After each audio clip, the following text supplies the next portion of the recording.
right. Let's get this out of the way first. The thoughts, views, and opinions expressed on Tailboard Talks Firefighter podcast are solely those of the speakers, guests, and host, and do not in any way represent the thoughts or views or opinions of any other employer, partnership, or sponsor. The material and information in this podcast is for general information purposes only and should be used at the listener's discretion. Oh, thanks. Because then we can do is... Sponsor me. I tried with Dunkin' Donuts. They never answered me. You tried? I mean, I sent them like a You know, DM. their coffee's terrible, right? In what regard? Like they're something about they use leftover beans and they just keep running water through it all day. Like it's not even. It's called recycling. That's disgusting. It's good for the environment.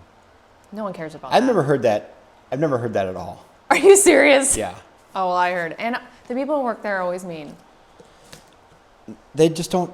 They're mean. No, they just want you. They want you to give your good coffee and get out of the way. They don't need.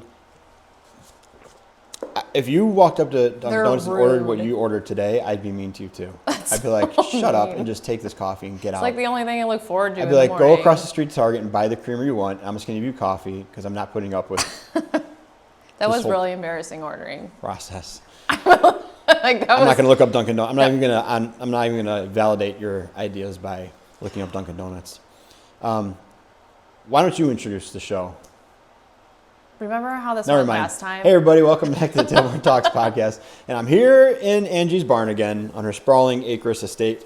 And today is actually, because I'm really good at days, even though I went out for New Year's Eve last night and woke up this morning and saw it was the first. I still forgot that today was Wednesday. Yep. I thought it was Tuesday for some reason. So we're actually talking to you on New Year's Day, which is very exciting. Happy New Year! Merry New Year, which means I'll have to edit this tonight and put it out tonight because I forgot what day it was. But it's all good. That's how you know that it's current. Yep. Because we had no choice otherwise to be. But Angie really wanted to talk about, 1, how much she hates New Year's. 2, how much people frustrate her in general. Yep. But we talked about all that already with specific names. Now in the episode, we want to get across to everybody to keep it simple. And that's going to be kind of the overarching idea for today is with your fitness stuff, and Angie likes to talk about nutrition stuff, and with your training stuff. It doesn't have to be that tough. Much easier than you think. We're going to go against the conventional wisdom a little bit. Definitely against hustle culture a little bit, because Angie likes to do that too. And just keep it simple. Angie gets frustrated a lot. She likes to fight a lot. Spicy. You're probably getting frustrated now with how much I'm talking. No. I just got everything in my head is yep, I want to talk about that. I want to do that. I want to talk about that. All right, so hit the pause button and what's in your head right now? Well, first of all, you're so right about not knowing what day it is, right? Oh, yeah. I mean, go on. I never know what day it is, okay? And how angry am I that it's not January 1st, it's not a Monday? I feel like at that point it would all align. I mean, I thought it was Tuesday. We were driving up here and I was like, oh, it's Tuesday. That means I can skate Thursday because I'm working Friday. And then I got sad again because I was like, wait, no, today's Wednesday. I'm like, crap, that means I got to record and put it out tonight. Yeah. Yeah, it was all, I've gone back and forth 2 or 3 times today on the day of the week alone. Well, screw the resolutions. Okay. Because I didn't never know what day it is anyway. I feel like half of us that's in the service don't know what day it is. And I think, like you said this morning, you were like, I keep forgetting things are closed. Yeah. I feel like it's the first New Year's I've ever been a part of. Yeah, so it's not, I think, too, as you get older, it's New Year's isn't as whatever. Yeah. But I hate to say that this was probably the last year, or Ben was asking me, and he's like, well, what do you have for New Year's resolutions? And I'm like, nothing. Yeah. I feel like I've accomplished the things I've wanted to accomplish, and now I'm just I just want to be consistent in the things that I've been in. I think while resolutions can be motivating, we don't continue with motivation. That's just not how we work. Because they didn't believe me that Quitter's Day was a thing. Yeah, I didn't even know that was a thing. Apparently there's a Quitter's Day. I think it's the 2nd or 3rd week in January. Which comes to my next point. If you change things, if you take one day and you change a million things at once and you're trying to go on this I'm going to eat right. I'm going to work out every day. I'm going to do this. Now you're just making a stress ball out of things that should be good for you, and you're going to fail. You're going to fail if you change everything at once. The second Friday of January. So January 10th The second Friday? Is Which that just makes a like lot of everyone sense. stops going to the gym? Yeah, it's been 2 weeks of trying really hard at something, and it's a Friday. So you're like, well, that's the end of that. I'll pick it back up on Monday, and you just never pick it back up. It makes a lot more sense when you look up like the reason behind it, second Friday. Yeah, I guess. Yeah. That's nuts. So January 10th. These gyms are making so much money. Oh, yeah. That's what they bank on, is signing everyone up for the first 2 weeks, and then they have them, and they never show back up again. So there's no wear and tear on the equipment. There's no wear and tear on the utilities. It costs less to run the place, and you're just paying Or half the monthly. people, they sign up, and then they don't cancel their membership. So then, like, That's what most they're banking gyms, on. yeah, because then they just keep getting charged. So that's their ideal client, is someone who That's pays nuts them and to never me. shows up, because then you clean less, you repair the equipment less, That's you replace nuts. it less. But- It's perfect. Yeah. So let's talk perfect. about keeping it simple then. Okay. So if you were to give people advice, and if you were like, if you want to make some kind of change, what do you think? What advice would you give to be the biggest change to make with the most smallest thinking? Does that make sense? Nope. But I'll pretend like it did. Well, I would, like all the boring stuff, like it depends on what their goals and restrictions and barriers and blah, blah, blah is. But let's assume that they're like legitimately ready to do something or adjust something or whatever. They reached the end of their rope with that, and they're like, I'm just sick of feeling this way or doing this thing. What should I do? And the first thing, man, I'm trying to think back to that article about that I wrote, and I forgot all the details of. You have to tie some sort of significance to it. You have to tie some sort of like why this is important.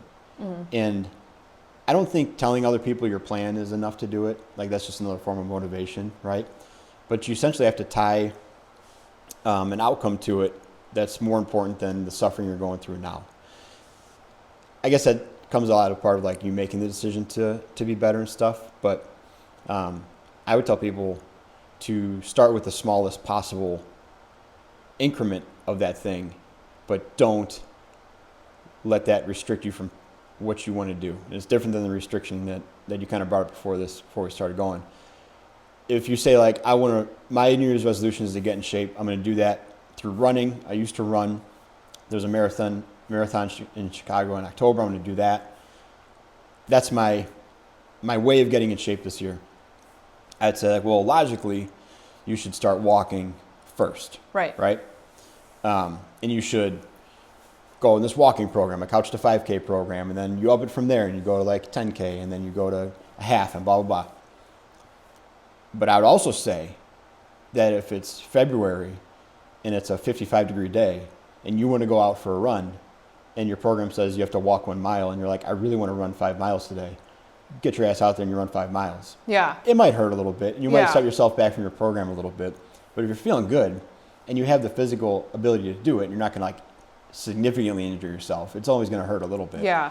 Then go do it. And I think that's something that a lot of people get in the way is there's a choke point of like, the secret in the fitness industry is like the first 8 to 12 weeks, everything is magic. Everything works. If you've never lifted before and you go into a gym, your first 8 to 12 weeks, you're going to be like quadrupling your PRs every single week because your brain's turning on and your muscles are organizing and your nervous system is organizing itself better. So you're becoming more efficient, and the muscles you have are actually being used to their capacity over that first 8 to 12 weeks. And then past that, you enter the dark ages where just nothing happens and it's just a struggle. But there's that choke point of like, I'm getting better and I'm feeling great, and I don't want to just walk a mile today. I want to go try running. Yeah. But the program says no, so you stick to the program, and then you feel stifled. Right. And you're like, well, this program sucks. I'm going to go find another program. And you end up Program hopping. shopping around, and you just never make progress, and then you give up on it, and you never change, right? So it's good to have a plan. It's good to have a program and a goal and structure and all that. But I mean, it's also fine to throw it out the window once in a while and just do what makes you feel good. Yeah. Because that's the whole point of this thing. Yep. So I did that the other day with lifting. I was like, I'm just going to do my program says trap bar deadlift, a stagger trap bar deadlift. I'm just going to do that. And it's challenging, but it's like the one I just do frequently. So it's no big deal. So I know what weights I'm going to get up to. And it's this many rounds, and I get these movements worked in. It'll take like 45 minutes, and it's kind of like a set it and forget it thing. Then I watch way too many Bugenhagen videos. and I drank way too much coffee, and I was like, I'm just going to rip this bar off the ground today. I was going to say, come on. And so then I was like, I'm just going to do whatever I feel like. And I ended up doing just triples of 315 for no good reason. I haven't straight bar deadlifted in years. Yeah. But I was like, I'm just going to rip 315. It felt pretty good, didn't it? It felt great. Are you sore? No, I'm fine. Really? Yeah. Oh. I mean, I've been doing other stuff. So, okay, yeah, so 315 is in the wheelhouse. It's not like an abnormal amount. But I was like, I'm just going to rip the bar off the ground. I'm not going to do 3x8s. I'm just going to do triplets and or triples and just go for it until my back feels tired. Yeah. And I got like 4 rounds in of triples. And then I put straps on and got like 2 more rounds of triples. And I was like, that's pretty good. Then I hit the Airdyne and did conditioning. But that workout gave me more benefit than like my boring ass one that I would have regretted later. Like, guys, maybe next week I'll try straight bar deadlifting and something comes up, or I'm skating, or I'm doing something else with Nathan. I don't do it. So that would be my roundabout way of telling people, like, find a plan, start incrementally slow, find the smallest version of what your largest goal is. But if you feel good, just like do it. Rip it, man. Yeah, go for it and have a good time and do the thing that you want to do. Like, you want to run and be in shape and feel good. If you have an opportunity to do that, then do it. Right. Yeah, like I expected today my back was going to be sore, and like my hamstring that's been a problem is going to be a problem after doing that. And I'm lucky that it wasn't. But that's part of it too. You can't do that. You also can't do that stuff and just be like, well, I feel good, so I'm just going to go crazy today. Yeah. And this is going to feed my soul, so I'll be okay. And you will be debilitated. Yeah. I made that mistake. It might hurt, and you might actually hurt yourself. And it won't come back for like a week. Yeah. Because that happens. But it's part of it. Yeah. Right? You're in it for the long haul, and if you're that enthusiastic about accomplishing that, you'll be like, okay, well, I'll be smarter next time I get squirrely, but I'm still going to do the thing. So programming then, because I think that programming confuses people. Mm-hmm. I think when they're choosing a program or whatever the case may be, there's so many that are like online that are geared towards people or firefighters or women, or how do you give advice to them into picking a program necessarily? Or do you think maybe you shouldn't pick a program? Like all things being equal, you should pick a program. How do you know it's a good program? You don't. You got to run it by somebody. You got to like ask somebody else about it. Yeah. Reviews are cool, but I mean, everybody's different, right? Yeah. And it's got to fall in line. I think most importantly, it's got to fall in line with what you want to do. Like I got into biking 2 years ago, and everybody says, like, if you want to make improvements, you got to hire a cycling coach. You got to do this and that. But I don't want to be like a competitive cyclist. Right, you're just like doing it for fun. Yeah. You don't want to ruin it. I wouldn't be happy with a cycling coach because they'd be like, today's a 3-hour ride. I'd be like, but I want to go do the deadlift thing. And those would conflict. And doing both is a bad idea, probably, at the same time. I used to do it. So it's got to, it's a bad idea. It turned out to be a bad idea. So it's got to fit in line with what you want to do. Yeah. You can get the best cycling coach, but if you want to do deadlifts all day, then it's going to be a bad program. Mm-hmm.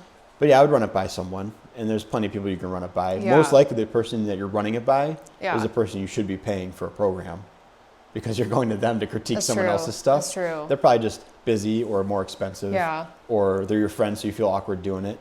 But I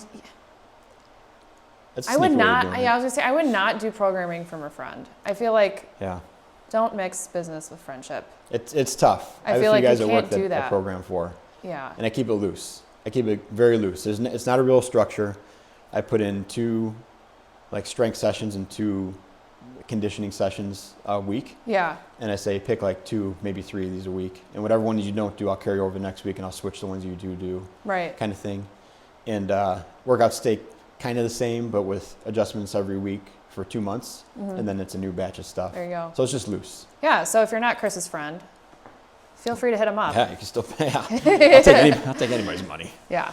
I think that for sure people, at least, I think women can be a little bit harder than guys walking into a gym with a program. It might be easier for guys. I think guys are not they don't necessarily need the crowd around them in order to like do something or feel a certain way. So my advice at least is if you don't know what kind of programming to do, start just dropping into places just to see what Oh, you yeah. like. You know, like there's an F45 around. If you like CrossFit, there are CrossFit gyms. Yeah. Make sure that the coaches that you have are good coaches. If you don't know, you can talk to me. Yeah. Make sure that, you know, things are aligning and with what you want. And I don't think if someone's like goal is, well, I just want to lose weight or I just want to like do something like that, I think the first thing that you need to do is move. Maybe not, yeah, you can eat right. I think diet, honestly, by far is the hardest thing. The hardest to thing change. for sure. Yeah. Diet's it's the hardest thing to change. Yeah. But I think the group classes, I didn't even think about those because it's not my life anymore. Those are the best way to do almost anything. just stay consistent. Yeah. Because you get gym friends, which is great. And you Yeah. have like the support. Well, and it's just there. Like you just go do Cross the thing kicks. and then you're out Yeah, of there. yeah. Right? You don't have to think. Yeah. And I think that's the easiest part about it is because it's overwhelming. It's fitness. You can make fitness overwhelming when you have no background, no idea. No, and even when you do have backgrounds, I used to be a program hopper. I program hop all the time. It was terrible. Yeah, you don't get anywhere. Because then I'm like, this isn't enough. This isn't enough. Yeah. What is this? This isn't enough. But then But now, you are fast doing, forward. you're doing every program at 60%, Well, 75%. Because I you would walk into a guess. program, just guessing. You would walk into a program and it would say, today's WOD is front squats, kipping pull-ups, and a 400-meter run. okay. You'd be like, well, I don't like running. I really like front squatting. I'm going to hammer down on front squats. Since you just give me this program, my shoulder's a little janky. I I'm just going just to do love how you have to add in the kipping pull-ups. I put in all three of the worst parts of Oh my CrossFit. God! First of all, CrossFit is not just kipping pull-ups. Kipping. You're so salty with Kipping CrossFit. everything. Kipping handstand push-ups. And then, Well, yeah, that I will admit that those are. so what those you'll are do not is you'll smart. say, or what I would do, okay, I'll do front squats because I like those. I don't want to do kipping pull-ups because I think those are dumb. I'm just going to do inverted rows on the barbell or on a TRX. Yeah. And then I don't have, this isn't 400 meters. I'm just going to jump on the rower for 45 seconds and do that instead. Yeah, it's still So better you- than nothing. It is, but you're not doing the program. No, you're not. And then if they're like, all right, post your times and we're going to scale this one up next week, you're like, okay, so I'm just going to do that for a minute. You're not getting the input that they're giving you. Yeah. So you're not getting out of it. So you're like, well, this program sucks. I'm not any faster of a runner. Yeah. When they're like, well, you've been running Well, for you haven't really been 2 doing months. We're like, anything. well, I use the rower. Well, so, right, exactly. No, well, so right. that's the I get problem with that. program hopping. Now, if you go to a gym, if you go to like 5 different CrossFit gyms, at least then they can control the variables of you like subbing out movements and stuff For like that. sure. No, for sure. And that's better. But if you're just going online and like looking at firefighter workouts and looking at tactical athlete workouts that's and the looking thing, at too. endurance workouts and mixing those, that's never gonna. No, like Yeah, it's so it's so random, and Yeah. like I think that a lot of people too don't understand complemented movements, right? So like I've even had people change programming like at a gym or something, and they just made a pull push, a pull, and It's I'm way, like, way more fun. Yeah. why did you change that? Like there's no why are you changing it like this? Like you should know. Yeah. Oh, it's so frustrating. So where do you start with? Did we talk about nutrition already? No, not really. Where So Go ahead. for me, for my advice for people with nutrition is do not try to just go and like eat correctly or what you think is correct right away. Yeah. Hands down, it's not going to work. I hate to say be the person that says, and I'm sure there's people out there who could do it, but if you are in a firehouse, good luck, for one. I was telling Chris earlier that I have my clients really focus on one thing first for quite a few weeks, actually, in order for them to get a better idea of maybe tracking it or knowing what the amounts look like or whatever, which I'll start usually with just protein. Say, okay, like this person has a goal to hit, I usually have them actually track their food Yeah. without me giving them a diet on my FitnessPal. And I look at it for one weekend day and one weekday, because weekdays for people and weekends seem to differ a lot. Yeah. And so then I get to kind of look at it and kind of see like, oh, this person, doesn't hit a good protein goal. Like they're not hitting their protein. They're having a lot of this. So I kind of get a good idea. Well, then I'll say, okay, we need to work on X. So let's say protein goes first. So all I want you to do is just track your protein. That's all I want you to do. I want you to aim for this amount. I will give them a macro for a protein goal. Yeah. Aim for this amount, and we're just going to do that. I don't care about your carbs. I don't care about your fats.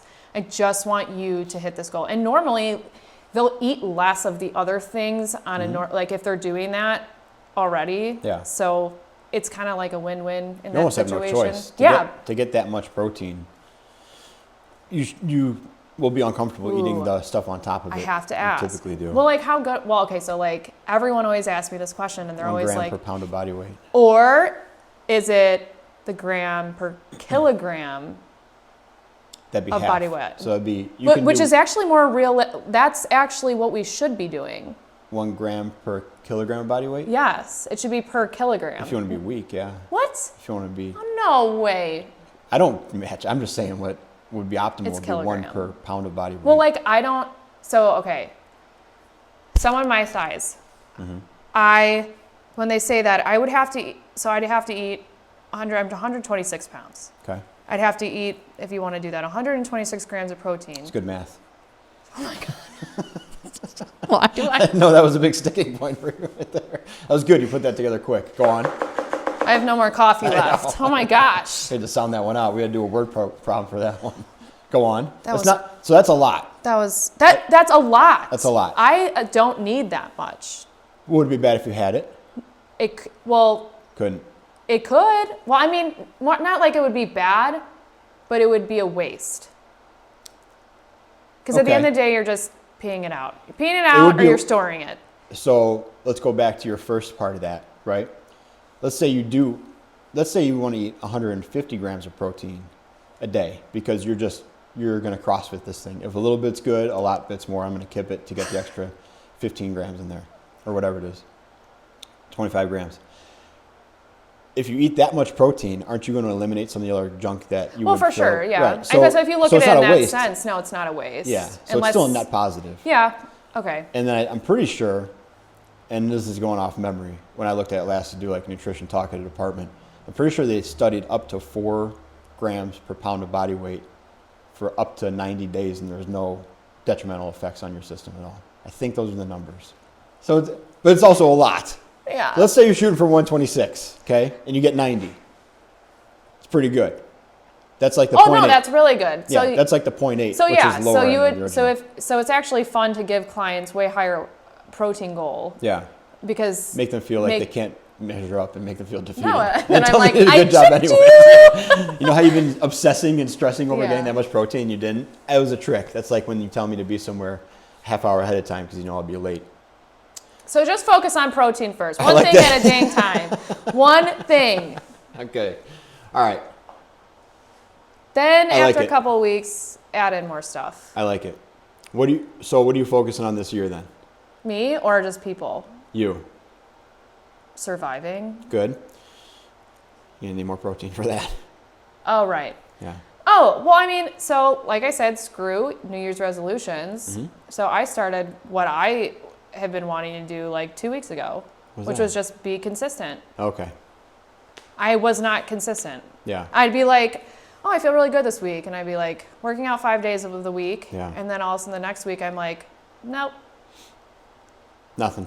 maybe 2 days. Yeah. And then so I was like, no, get your shit together and just be consistent and not really like, and I am following a program. I would say, did you go back to doing stuff that you enjoyed more than like you did out of obligation kind of? So like I'm back CrossFitting. Sick. But I mean, like I adjust things that I need to adjust because I have an injury I'm still milking.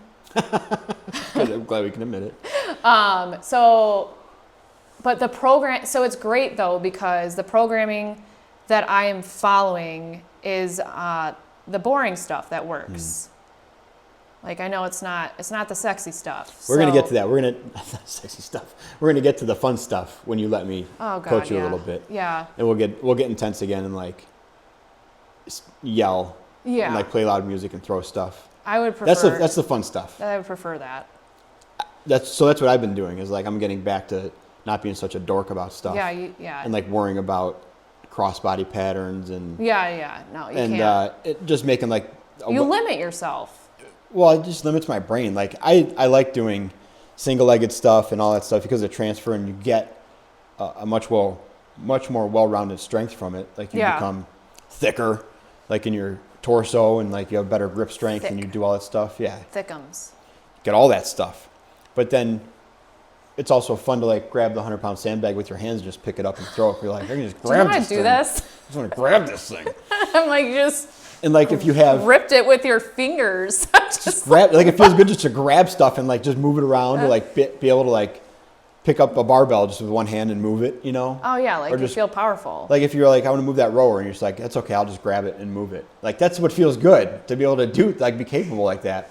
And I got away from that about like, I used to just pick up. Like that's what makes you feel good? Yeah. That's just not being what, like physically powerful is fun. Well, yeah. Yeah. But like not for that for me. I mean, it's like you should be able to move that.